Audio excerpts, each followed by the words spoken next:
physically and electrically. It's actually an electrical aspect to this injury too, because our body is electric. It does release, and then this becomes a strong and flexible structure that can push into the next one and release, and it's sort of like a cascading of tension release. Okay. So that then the tension within the bone reduces. And when the tension within the bone reduces, then the muscle that we'll use the word attached, even though from earlier we understand it's not really attached, it's one with, but we'll use the word attached, the muscle that attached there can release. And then the joint can move better. Okay. Okay? Yeah.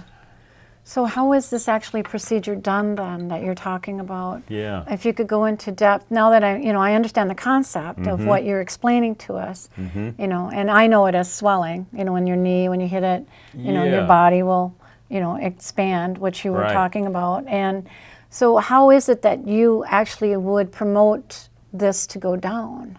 With the matrix. Okay, well, and I'll differentiate the swelling from this, and, then I'll show you that. Because swelling is fluid, okay? And the fluid takes up space and it looks bigger. Right. But this is really a cellular injury, okay? Now, there can be swelling, but that's when the injury happens. Okay, that's when it expands. That's when it expands. Right. But this also does expand physically, okay, without any extra fluid, and stays there. Okay, rigidity. It's really about rigidity more than expansion, but as it becomes rigid, it expands, and these cells will expand, say, across the surface of the knee that you fell on. Sure. Okay? And actually, if you fall hard on it, the knee, if hard enough, the knee that you fell on will be measurably wider than the one you didn't. Okay? Because once you get 100,000 of these cells that have done this, by a few millimeters, or sometimes a little more, the bone will actually be expanded. We think of bone as this rigid, non-moving structure, but in life it's very much alive and has bend properties that can bend and change. And so what we do then is just get onto the structure and very gently, like if it was my knee for instance, very gently compress. Just very gently compress. And I've been doing this for 7 years, and I've done it on hundreds and hundreds of people. So it's a skill that I've developed that wasn't so easy at first, but is now. And just compress and wait for it to stop changing. If a massage therapist is working on a tight muscle, they have a sensitivity to what that means and what it feels like for the muscle to let go. Well, those of us that do Matrix-Repatterning-Therapy have developed that same sensitivity to relieving tension within the bone structure or the structures of the fluid-filled organs, which are the other dense structures. Okay? So it's just gentle compression. And I might spend 10 or 15 minutes on one spot like this until it's fully finished. And so there's quite a bit about understanding the density patterns of each tissue and knowing what direction and how hard and things like that. The length too, And the length, exactly. Okay. So then when they come and you assess them and you actually work on what part of their body, do you go through maybe their whole structure of their body, or you focus on one? Yes, no, on every visit, because again, we're looking at the body as this whole three-dimensional web. And if you think of that, then you would understand, because it is one web, just like this shirt is one two-dimensional web. Now I think of my body as a whole web, and you start to see that tension any place can start to affect tension any place else. And so when I have people come in, I really don't like to just treat the painful part, because that very likely is a secondary condition. The pain is there because of tension someplace else, like I demonstrated with my shirt earlier, So we have a diagnostic procedure that we use to find the injuries. First, I take a thorough history, to try to get a sense of where they probably are. But people can't remember them all. So then I have a diagnostic test, and we find them, and methodically reduce that tension until it's gone. Wow. Yeah.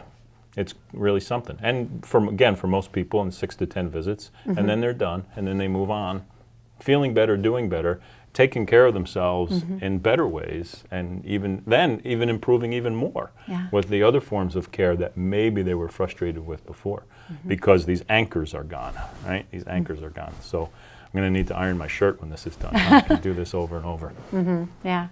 But to give them back their quality of life, to make them feel better, to be more energetic, and then, of course, then when you're more energetic, you put it out to your loved ones and your family, and they see a better you. Oh, I hear that all the time from people. You know, one of the things, we see better posture. People are more upright. When people are more upright, they breathe better. When you breathe better, you get more oxygen. When you get more oxygen, you live longer. Right. That's not a theory. That's a fact, actually.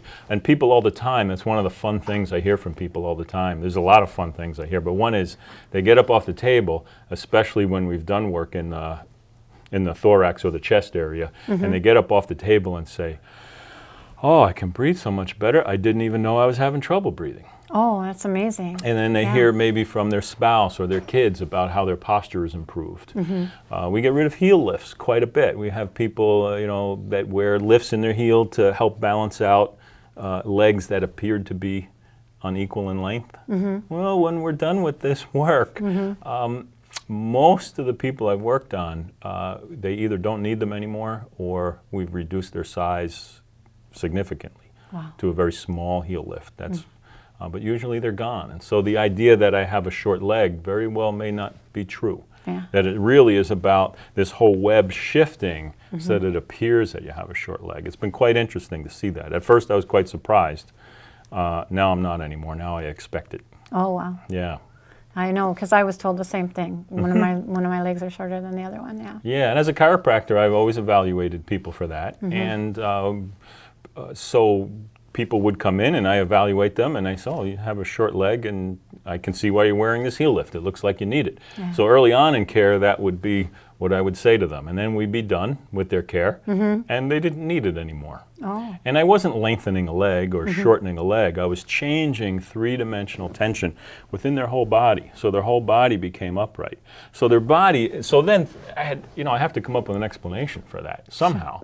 And so I assume, but I don't know, I assume that the body is adapting to this three-dimensional tension by making a little shift in the angle of the hip and a little shift in the angle of the knee and a little shift in the ankle and creating something that looks like a short leg.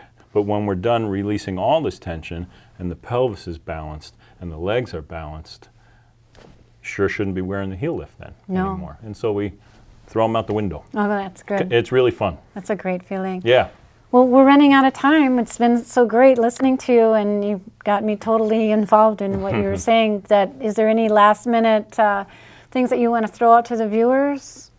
Well, I think you know, I work with a great group of people, for one, and so I focus on this work, and I work with other people that together are experts in muscle therapy and acupuncture, and so we have a way to take people beyond just what I have to offer. This, I believe, is a very foundational form of body work to all other forms of body work. I believe that because I've seen it, because other forms of body work better after this is done. And we have a team now that can help people with that for the people that do need it. Yeah, it sounds like a great team. It's a wonderful team. Thank you so much, Dr. Stella. I really appreciate you and getting this out to the viewers and educating them as well. Thank you, Tina. Thank you. I look forward to having you view other shows of Knowledge for Wellness and visit my website at www.knowledgeforwellness.com and let me know where you saw the show. And the mission of Knowledge for Wellness is to inform viewers of alternative medicine on health issues, to expose, educate, and make you aware, and to enhance yourself and your loved ones for a better quality of life. And I hope we have provided you with more knowledge to benefit you and your loved ones. So until next time, be well and goodbye. Thanks again, Dr. Stella. Oh, thank you. What a great gift this is.